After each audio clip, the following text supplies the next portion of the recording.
Michael!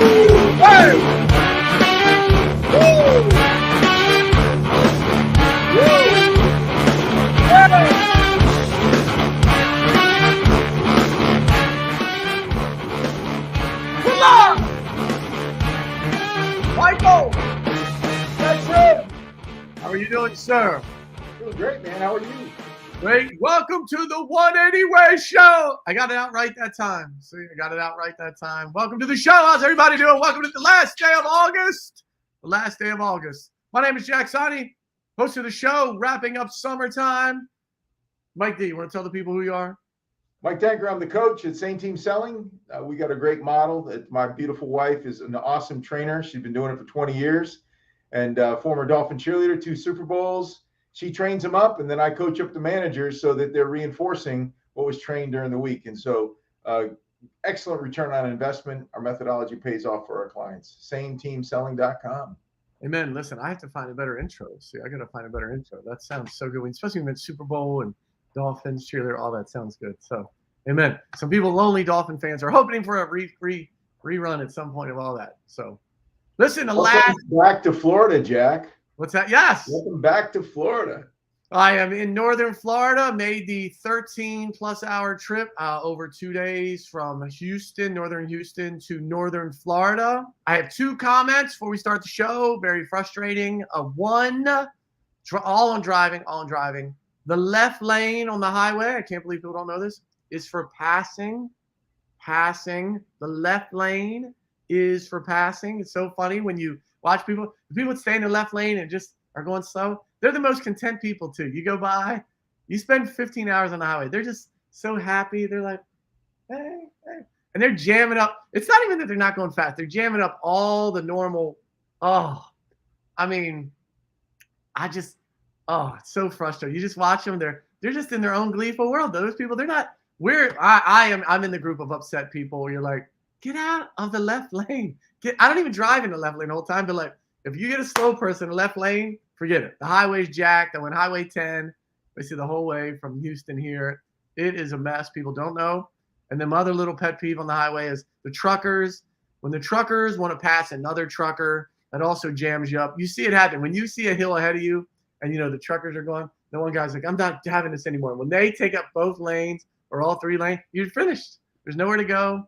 Can't do anything. The truckers decide they're going to pass each other. That in itself, that little movement of one truck in front of another is a 10-minute, adventure because they got to speed up and pass the other one. Then the other trucker probably doesn't like it and they speed up and woo.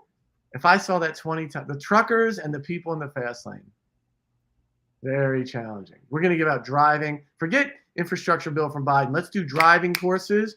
Can we do free driving classes for people? That would be great. I would be much appreciative. Forget the $10,000 money. Let's take that money and make sure everyone don't even take a class. No driving. Just take the class of the rules of the road. I don't think people know the rules of the road. That was a advertising campaign from Shell Oil Company back when you and I were teenagers around, going into 20. Perfect timing for us. Like they would come on and just say, did you know you don't put your high beams on in the fog? Did you know, just little things that come up. We need some of those. The not the 20% things you do every single day, but the next 20%. That stuff that the left lane, that's for passing. Right. If you had good parents that spent time with you, they tell you. But if you didn't, if you're challenging life, they didn't get to that one. You don't know. They're just waving. The people that are in the left lane going slow, they're all, hey, how are you? Oh, the middle finger salute. I don't know what's the problem. They're just so happy. They're like, why is no one in my lane? They just love it. So too funny. But I did make it. I am here. So happy to be back in the great state of Florida. Got to sit and watch the ocean last night, listen to the ocean. It was wonderful. So if you never had that experience, highly suggest. Whew, very therapeutic. And one other thing before we start the show. Today is August 31st. So I just want to say, particularly if you're in sales, today is the last sales day for every company in the world of the month. Last sale. So when you call and go, I don't know if you know, it's the last sales day of the month here at GovSpend. Like, no. It's everybody. One of my little pet peeves in sales, when as you're working sales and you call the person and go, it's the last day of the month over here at Bucky's, HVAC. You're like, yeah, it's the last day of the month for everybody, dude. It's the last day for everybody. So one of my little pet peeves in sales, we get a little narcissistic, self-centered. We tell people it's the last day of the quarter. I don't know if you know it's the last day of the month. So please do not lead your call with that line. It's extremely, aggravating and a little self-centered. Everyone knows it's the last day of the month, but we're hypersensitive because we want to sell stuff the last day of the month because we know we're trying to get the quota for this month. But one of my little taglines, saw that go out to a couple people this morning. It's the last day of the month here at the company. You're like, yeah, it's the last day of the month for everybody. Hello. So. Well, Jack, it is about the little things, isn't it? Great segue. Before we do that, listen, want to thank our sponsor of the show, Yep. I.Help. I.Help sponsoring the show this year. So thankful for their sponsorship. If you're unaware, I.Help literally aggregates everything you do online into one spot. So all your social media, every platform that you're on, your website, your company website, personal podcast, all that is in one spot. You can tell folks, hey, just go to I.Help/me or your name or whatever you want it to be. They'll also integrate whatever web conferencing solution your company uses. They'll integrate that. They'll allow you to do, if you want to put your schedule up online and have people book demos or book meetings or what have you, you can share whatever part of your schedule you want. And then you can also email and send messages and do electronic payments. So love I.Help. So thankful for them for sponsoring the show. And so appreciate if you want to aggregate all your stuff. That will be the tool of the future. Go get your I.Help account, and they can link it to whatever URL you want. So thank you, I.Help. Great solution. Go get your I.Help account. What were you talking about? Small details, Mike? What was that? Well, I just think that, sometimes the big things come from the little things. Amen. So today's show, it's all about the details. The details make the difference. And so, if you've been following our 180 way as we work on, hey, what makes success? What are the things? This topic, this step, this principle along the way of focusing on the small details is one of my pet peeves, one of my things I've been saying for many, many years. And as we hang out and interview and spend time with folks that are super successful, Mike, I were talking about a couple billionaires that he was mentioning. So, Mike, I'll let you tell that story. And just, it's all in the details, right? Well, exactly. They have habits. They have habits that they do a lot of the same stuff every single day or do the same stuff every single week. They're consistent, right? They follow through. They deliver, right? It's too many of us are operating like good enough, just enough. It's okay. I got 4 out of 5. It's all right. Like, that's not what people that are successful, that we recognize successful. We want to say they got the silver spoon, they got the big break, they hit the lotto, they got gifts. Like, no, they've got something in them that's consistency. Yeah. That they deliver. You can count on them. And it's interesting that, when you do the math in the world around you, you don't have 30 people you can count on. You have half a dozen if you're lucky. You right. have half a dozen that you can count on, that you can say, hey, if they say they're going to do it, it's going to get done. And it's important that's what we realize is that's what successful people do. They're reliable, they're trustworthy, and they're reliable and trustworthy when they're not rich, right? They're reliable and trustworthy when they're just getting started. They were reliable and trustworthy when they were in their first management job or their first starting out job. It was just those things. Those are the little things that the people above you always recognize. Like, well, it's a tie between this and this, but I can count on him. It's a tie between this and this, but I can count on her. And that's the difference. And that's what you just see people start getting more and more promotions in their careers or get more and more opportunities as entrepreneurs. Like, it's just, people are going to call. If I can count on you, I'm going to call you when I have a big deal and I need a partner, or I got a big deal and I need an investor. If I can't count on you because I can't count on you for some, a 50-cent thing, I'm not going to call you up and say, I guess you're going to be a little better on a $50 million thing. Like, it's not going to happen. All the time. But it's folks who've been around me or worked on my teams or around my companies. I've had this for a long time. Plenty of witness around me. Like, listen, the difference between a person that makes X and the person that makes 3X doing the same job is 20 small details. I just want to repeat, it's 20 small details. It's not the big things. Listen, everybody knows the big things, right? The difference is in all the small details. It's 20 small details. Everyone already knows the pitch. Everyone knows the FAQs. Everyone knows the pricing. You're not delineating that way. What happens, especially type A's, we're little ADHD, and like we have a mentor, we're going to go sit in a group, or there's some training session, and we typically, myself, included, it's like, oh, I already know this. Like, and so we scan, right? If an hour-long training, we'll tune in, tune out. If we're sitting with a mentor or somebody's really successful at your company, you're like half paying attention. You're like, I already know this pitch. I already know how to do the demo. I already know how we lay out pricing. I already know this objection.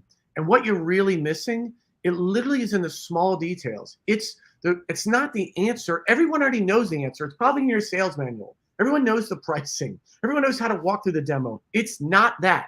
If you're focused on that, you're going to be irritated because you're going to leave that session and be like, I don't know why Billy's out earning me by 2x. I don't know why why is she making 4x of the money I make? Why is that? And the reality is they're focused on all the details. It's the small details. It's the tonality and how they answer, right? It's literally them asking a question in the middle of their answer that makes the person more relaxed. That's the greatness in all of it. It's not, there's no like secret formula. It's all the little tiny details. And that's when you're around people that have had success. That's the hardest part. Put away your phone, put away your computer. Like you have to literally micro focus on all the little nuances. How do they redirect somebody? How do they enter something in the computer, in the CRM? It's the little details. 20 small details literally will make the difference between you making X and 3X. I'm telling you, I've seen this a trillion times. And what happens, most type A's don't pay attention to any of the details. They're like, just tell me the pitch and the FAQs. I'm good enough. I'm personable. Look at me. I'm so good. And then they wonder, they walk around super frustrated. And that's the person you see take 7 jobs over 7 years because they don't understand that they're missing the details. I've got a really good friend, Joe. He's the guy that sends you a card 3 holidays a year. He's the guy that will send you a note saying, I saw what you did. That was great. He's the guy that super rare today. Consistently does that over and over and over. And it just resonates with me, Jack, what you were saying, because everybody says they know to do that. Everybody says they know to do that. I'm in a world, I'm linked. I probably know from working with at least 300 to 500 salespeople over my career. And in that context, Joe is the one that is consistent over the years for following through and doing what every salesperson I've ever known has read a book on, that's something that's important to do. Yep. And they don't do it. And it's interesting in reading memoirs of people, George Herbert Walker Bush did that. And his career is rich and very, very interesting. Lived in China, head of the CIA, ambassador, vice president, president, started what people would say is a legacy of presidents and governors and just amazing. But we think about all these other things, but he didn't fall back on his laurels. He didn't say, well, I'm a Bush, or I'm from Kennebunkport, Maine, or I'm already a senator. He kept sending the notes, kept the ritual, kept the consistency that he was known for. And people down the road remember his notes, like, I got a note right at the right time from old Georgie, or my friend Joe. Joe is consistent. I take him for granted as far as, it's not like I wait for his card because he's not my mom or my brother, it's like, but he's a friend of mine. And they just keep coming time after time after time. Consistency is so rare. It is not a common, and it's interesting how powerful it is because it has that effect. That it just adds up. It adds up. Yeah, I have a great analogy. If you're following my social media, you've seen this already. So listen, this analogy, I think, lands amazingly well. So just think about any food, any restaurant you love, right? And the reality is it's not unique. Like, I always put out this cupcake just to make people salivate a little. But forget it. If it's Thanksgiving dinner or some, maybe some international meal you love, or some seafood prepared a certain way. It's not new. It's not new. It's made, prepared all across the country, all across the world, right? You got your if you have several grandmas, one of them makes an incredible cake, and the other one not so much, right? And it's like the difference is in great meal, a great food item is the small details. It's basically the same recipe, right? Everybody has the same recipe to make a dang cupcake, right? It's not like you're like, I'm gonna make it today out of some new thing no one's ever thought of. It's the same, but what the difference is, it's 2 or 3 or 4 small details that your good grandma or aunt that cooks well knows. They switch out salt for some of their ingredient. They add some of extra little spice. They delineate, instead of milk, they put in half and half, or some little family secrets. When you go to a restaurant, it's the same food. The Chinese food at some place carry out is the same at some other place that stinks. It's the same, whatever, General Chow's chicken or broccoli and, whatever, a steak. You're ordering the same thing. So why does one taste amazing that you'd pay more for and go back to and drive an extra 8 miles, and the other one tastes awful, right? Or not nearly as good, or not memorable? It's small details. It's in that recipe. It's in nuance. Like, one cooks it for 8 minutes, one only cooks it for 7. It's so small. And listen, that analogy fits in everything we do. It fits in life. The best chefs, the best restaurants, they're not coming up with some new crazy food item you've never heard of, right? It literally is them just being very diligent in all the small details and 1 or 2 different things that makes it incredibly different, that we'll pay more for, drive further for, go back and back again, tell people about. It's in the nuances, the small details. And the same thing, that same principle is in our career. The same principle is like, if you just focus on the details, it will have such a compounding effect. Right? That's what we're trying to get done in your life, taking what you do in food and restaurants and bringing it into your career will make all the difference. There's a million food references like that. Jack, do you have that one with the city line? The Jim Collins quote that, big things happen because you do a lot of little things supremely well, and they compound over time. You just got to keep consistently doing them. He calls it, and Good to Great, he came up with a concept called the flywheel principle, which is you keep pushing the flywheel every day. And on the first day, you might get the flywheel to go around once because it's big and heavy and inertia is working against you. But the next day, you might spin it twice. But over time, you might get that to spin 100 times one week, 1,000 times another week, 1,000,000 times another week. And now it's got momentum. Now it's just spinning. I mean, the flywheel spins. It spins like crazy. But the beginning is so hard to get it going. So hard. Your car has a flywheel in it. The flywheel in the car is you start in first gear because that's the only way you're getting that flywheel going, because it's sitting there lethargic. And then once it's got some momentum, then you get all the way up to 5th gear and you're cruising, right? You're cruising. You watch your RPMs go wait a minute. I'm going 4 times faster than I was before. My RPMs are down because the flywheel is just spinning now, and it's generating more power than it ever did because it's that continuous pushing. And if you don't push the flywheel, anytime you take a day off from pushing the flywheel, well, you're back to 0. All the momentum is gone. The inertia is back against you again. Whatever you were doing, pushing. It's like you can't, if you stop for a while, it just stops moving. And when it stops moving, it's as if you never pushed it before. And so you've got to keep that consistent movement, that consistent, that forward press, because even when and here's the thing, like anything good in life, whether it's working out, it's dieting, it's building up your energy or building up your longevity and running, your endurance, 2 weeks in, you feel uncomfortable with no results. Yeah. 3 weeks in, you start to feel less uncomfortable, no results. 4 weeks in, you're pretty comfortable, and all of a sudden something looks different, something feels different, but there was 27 or maybe even 87. Like, people are all different and goals are different. It takes a long time, it feels like, because you don't see the outward benefit, but it's all happening. That compound effect, I guess, is sort of inside, right? It's inside, it's happening, and you've got to bank on it, and you can't. It goes back to the dawn of time, right? You consistently, diligence pays off. That other one I had, Jack, from Jim Collins is so important, because it kind of struck me, because it says the true signature, right? Like, who wants to have the true signature of mediocrity on their life? It's like, hey, what's your mark? Mediocre. I am mediocre. And it's chronic inconsistency. It's the opposite of what we talked about before. You are known as the one that does not deliver. You're the one that delivers once in a while, but I can't count on it. Yeah.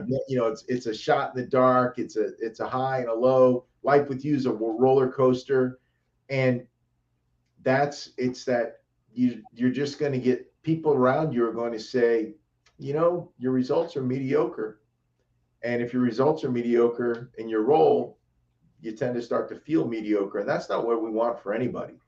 Yeah, I think there's consistency. Yeah, there's kind of two things I would encourage folks as they watch this. One, when you start a new job, right? It's a lot's coming at you, or new hobby or anything new, right? It's you move to a new place. It's like you have to get the foundational things down. So it's kind of like when we're talking about should you go to college or not, right? I acknowledge that you have to foundationally understand what's happening in your company, the pitch, those things, right? But then there's really two items. One is, hey, what are the small details that are delineating the top 20% of the people? This is where the 80-20 rule comes from. 20% of the people create 80% of the results, right? It's like in your company or in the organization, watching the best people and then trying to delineate where are the nuances, what are the little things, what are the things they're doing.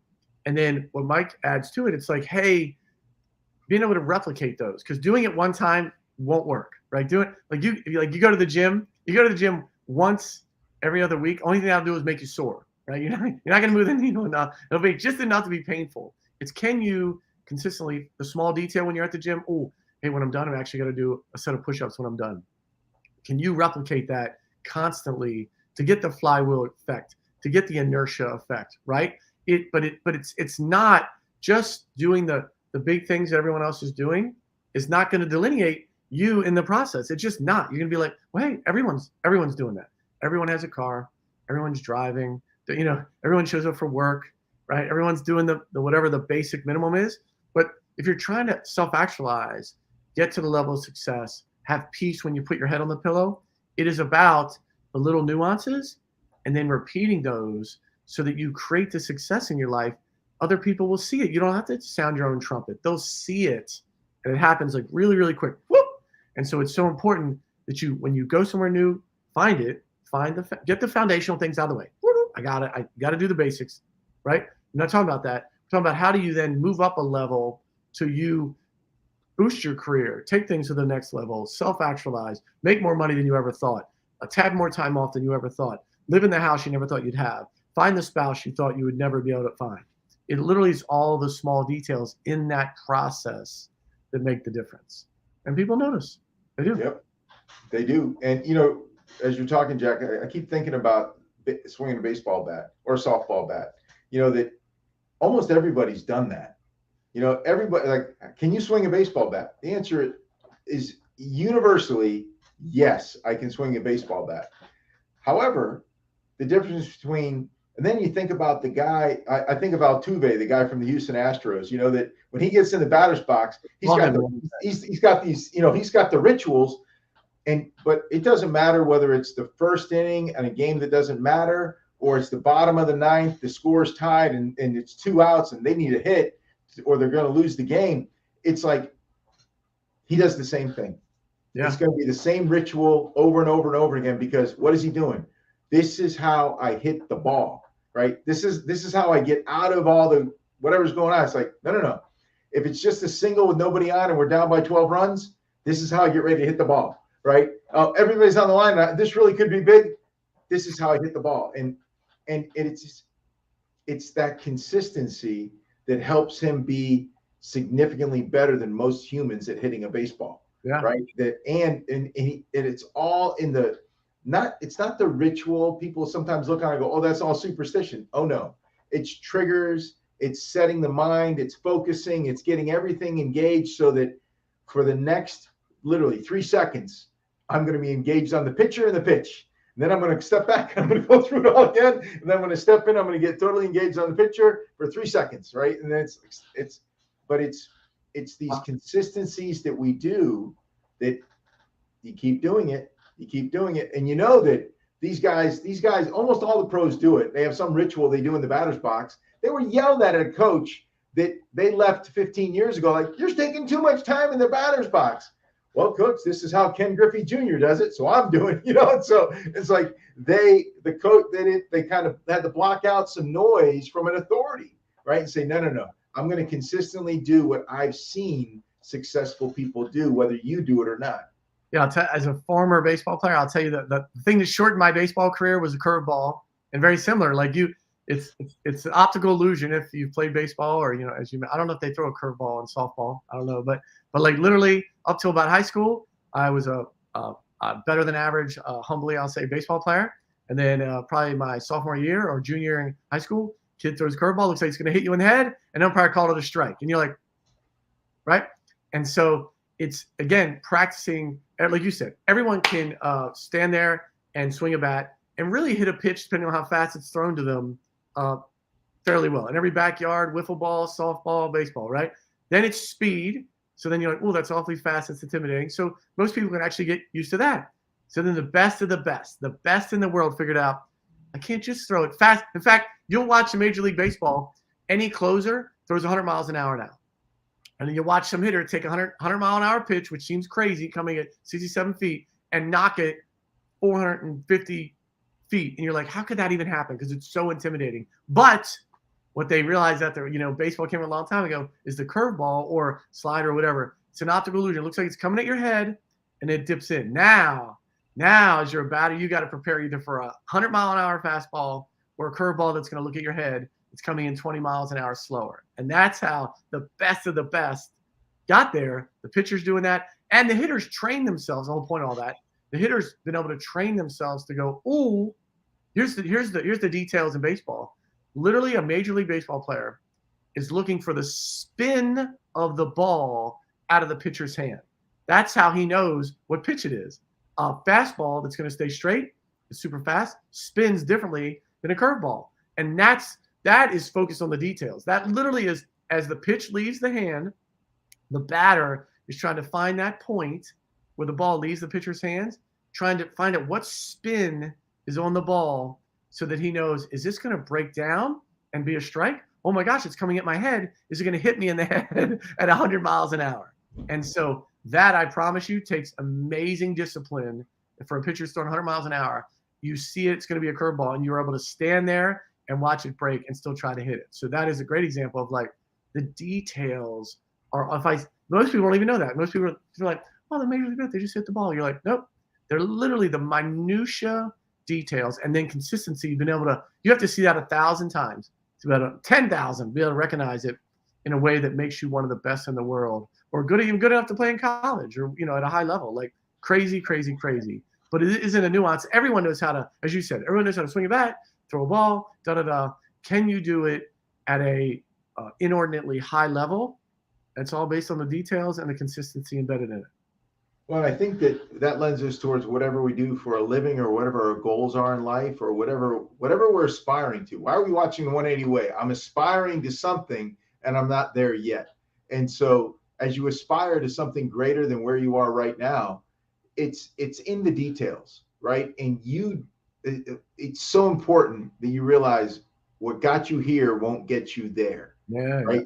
There's more to learn. There's more to discover. There's more nuances. The nuances that got you to the level you're at. If you're happy to be there, it was great when you got there. It's going to be considered mediocre pretty soon.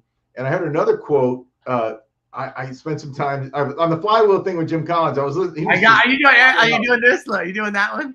Well, no. So this one said, we are what we do repeatedly. And that goes all the way back to Aristotle. That goes back 4,000 years, right? That Oh, What let we me bring it do back. repeatedly, All right. right, is who we are. Yeah. And so, man, if you're doing good things over and over and over again, the results are going to be, you're going to be recognized as consistent, reliable, first class, world class, the best at what you do. If you're inconsistent, right, you're going to be known as mediocre. And then another thing that said, if you become known as a person that doesn't change, you become irrelevant. And so it's like, do I want to be known for good things? Do I want to be mediocre, or do I want to be irrelevant? And I want to be known for doing good things, and as everybody that's watching the show does. And so it's, what are the things that I need to get better at now to get me to where I'm trying to get to later, right? That, and start doing that work now. Start the new behaviors, start the new habits, and just stay consistent. And if somebody else got the results from the good habits, right, especially if a multitude of people got the results from the good habits, it's so comforting to go, I just got to keep doing the good habits. I will get the results. Yeah. And sometimes it's an adjustment, sometimes it's a little tweak. Keep checking in. Just keep, if you can watch film, if you can listen to yourself talk, if you can say it, talk in the mirror, those are all things to go, I didn't think it sounded like that. Or read your emails out loud before you hit send. That's a big deal. But, yeah. Again, I think for folks I just want to reiterate, it literally is, as you explore both careers and things of interest to you, again, you have to get the foundation and go. You might get into something for 3 weeks and be like, oh, this is not for me, right? I have folks try sales, try coding and tech. They're like, oh, yeah, it's not for me. In college, you see it all the time. Folks have 6 majors. I think the average person has 6 to 7 majors. These are like, oh, yeah, this is not for me. So not talking about that. Like, once you get into it, great. You love something. Hey, I want to be a nurse. I want to be a teacher. I want to be in sales. I want to be a coder, whatever it is. Once you've decided that, now what we're talking about is, hey, how do you get to the elite status? How do you, achieve the maximum level in that field? It literally is finding the small details. It's all these little things. It's not the big things. Everyone knows the big things. Everyone went to the same training class. They have the same books. They got the same sales manual. They got the same project management rules that you got. Everyone, it's not that. It's not the big, everyone knows the big things. It's you figuring out for you, what are those nuances that are going to make you stand out, that delineate. And the good news about that, 90% of the time, you don't even have to figure it out. Someone in the organization already has done it, right? Just find the elite people and hang out with them. Get near them, ask them to mentor you. Can you spend time while they're doing their gig? But the key is, what most people don't do, they don't focus on the details. They literally just half pay attention. Like, yeah, I already know this. I already know that. Billy and I started the same day. Susan and I started the same week. Why is she crushing me in sales? They're like, I know this. She's not saying anything I don't say, ... And you miss the nuances of how it's laid out, how it's said, the follow-up email. And so just want to encourage you, it literally is in all the detail. It literally is in the small details of the process, and then being able to repeat those constantly. And that's where the greatness, that's where, and we always talk about money a lot of times, about, hey, how you become a billionaire, how you super rich. Not even in that way. How do you be elite in your field to whatever ceiling you want to get to? Maybe you don't want to be a billionaire. Cool. You make enough so you get, every other Friday off. Cool. Or you want to be a teacher because you want your summers off. That's cool. It's not about being a billionaire. It's just about, hey, how are you in the things you endeavor to do that you care about? How are you get to be great at those? And it's small details repeated consistently. And the other part is that the people that have gone before us, that have already aspired and gotten to somewhere near where we're trying to get to, it's so great that they've done so many failures. Wow. You don't have to repeat their failures. It's so cool that if somebody the people that have gone behind, before you, the blaze the trail, it's like you can learn from their failures, and the tuition is discounted, right? It's discounted tuition, right? Because somebody else's failures is the cheapest education, right? The cheapest experience is somebody else's. The heaviest and most expensive is you have to wait to have it your own. That man, it's books and audiobooks and lectures and TED Talks that if you say, how can I, instead of just being entertained by them, what can I learn from this person to help me avoid a mistake or a failure in my future? Yeah. As well as what can I do consistently like they're doing it to be great? What failures have they already experienced that I can avoid because of the time I spent with them today? Yeah.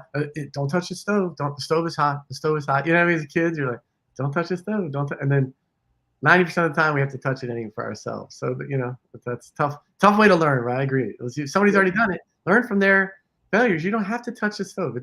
Stove is definitely hot. You don't have to repeat their mistakes if you dialed in. And one other thing, my last thing is, we know.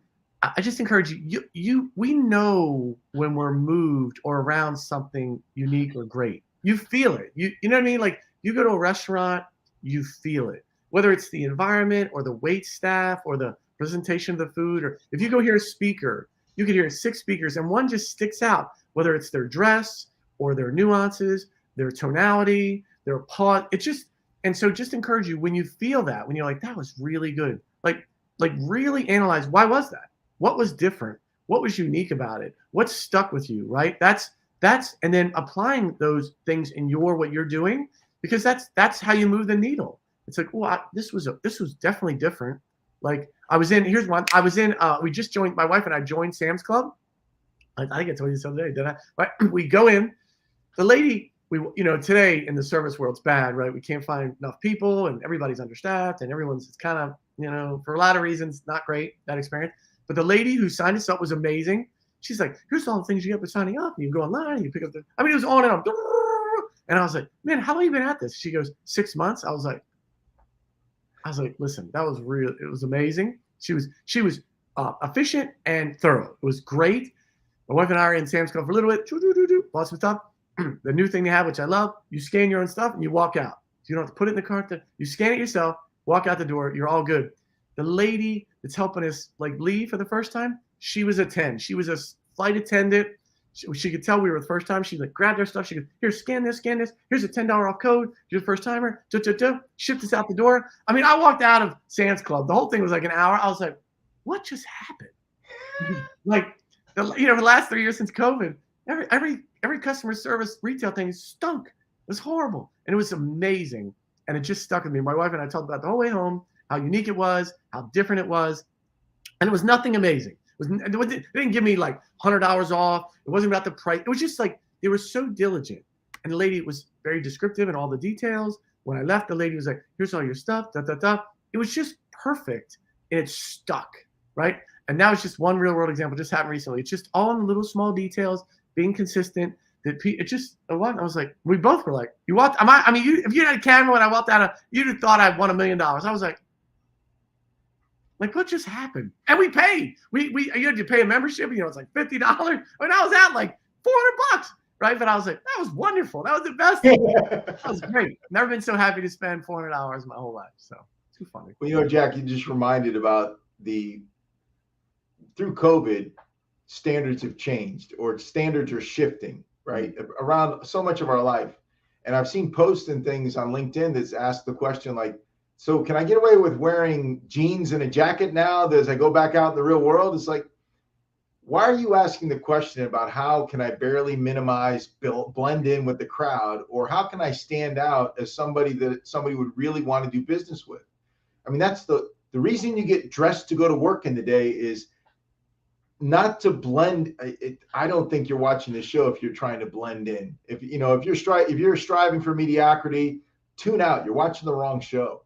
Right. But if you want to be great at what you do or significantly better, if you want to think, when they say 80-20 rule, I live in the 20, right? I don't live in the 80, I live in the 20. And if I don't feel like I'm in the 20, what can I do to get there? That's where I want to live my life. And so it's so crazy that people are trying to say, well, can I pull this off? And what's below the 80? The fired. I'm trying not to get fired. That's not.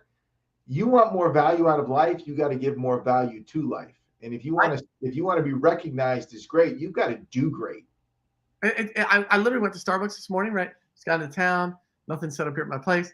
Go to Starbucks. It's funny you say that. There's a guy in Starbucks, so it's typical Starbucks setup, in the corner who was just dressed different. I mean, I noticed him right as I walked in. He was on his computer. He's obviously doing a video conference. You can hear him speaking. He had a suit jacket on. It was like typical Florida, like bright pink. He had a shirt on. He was like totally GQ'd up, and he was just different. It was like I could tell you exactly what he looked like now. You know what I mean? I walked in, and in 2 seconds in a normal Starbucks with 30 people, I'm like, that guy.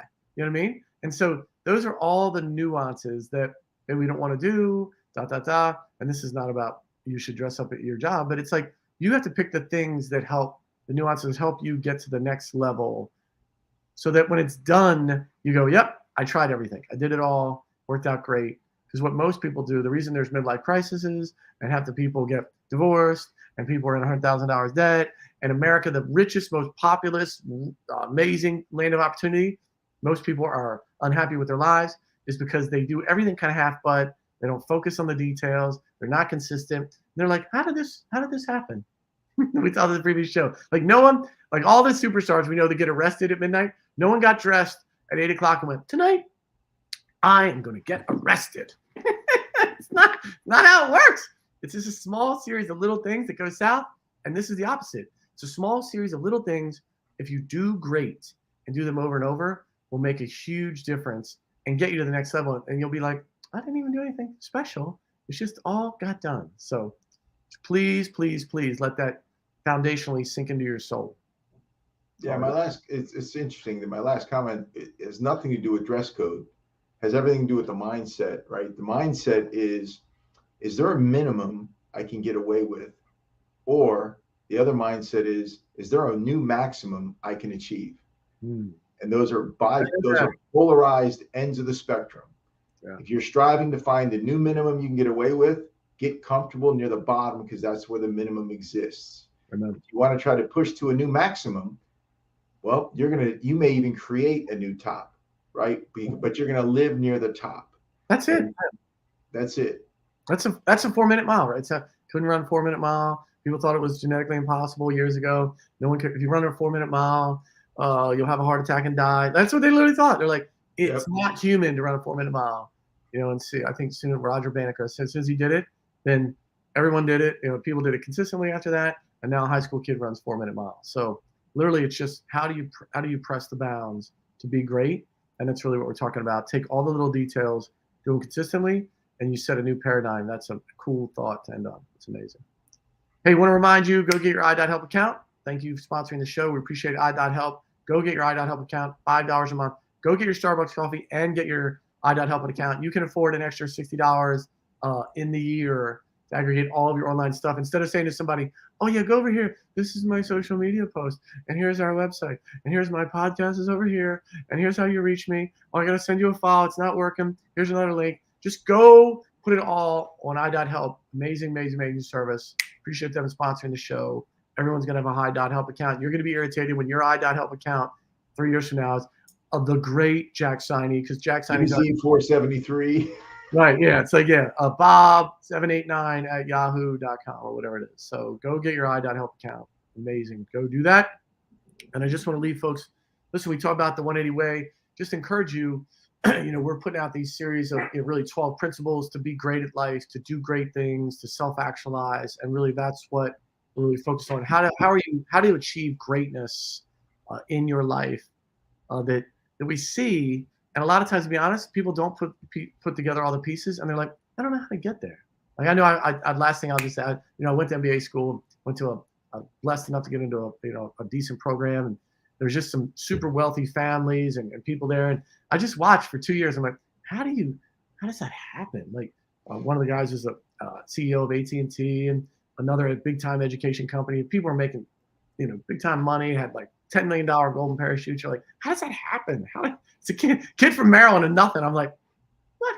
And so it literally is, that's really what the 180 way is. It's like, it's not necessarily again about the money. It's about how do you self-actualize? How do you achieve that level of success? And so we're just trying to share some of those behind the scenes secrets that a lot of them are really counterintuitive, hence the 180 way. It's really not what you hear from your well-intentioned parents and friends. It's almost the opposite in every single case. So good. I love what you said, Jack, because the self-actualization, it's you becoming the best you. Yes, amen. Not them, not somebody else. It's you becoming the best you. Yes, that's the goal. Being the best you can be, no matter what everybody else is doing. Good. Well, listen, next time we get back together, it's going to be September. We'll be a week into the college football season, fall. So appreciate everyone's time and energy. We will see you next week when, guess what? Today's the last day of the month for everyone. We will be out of here.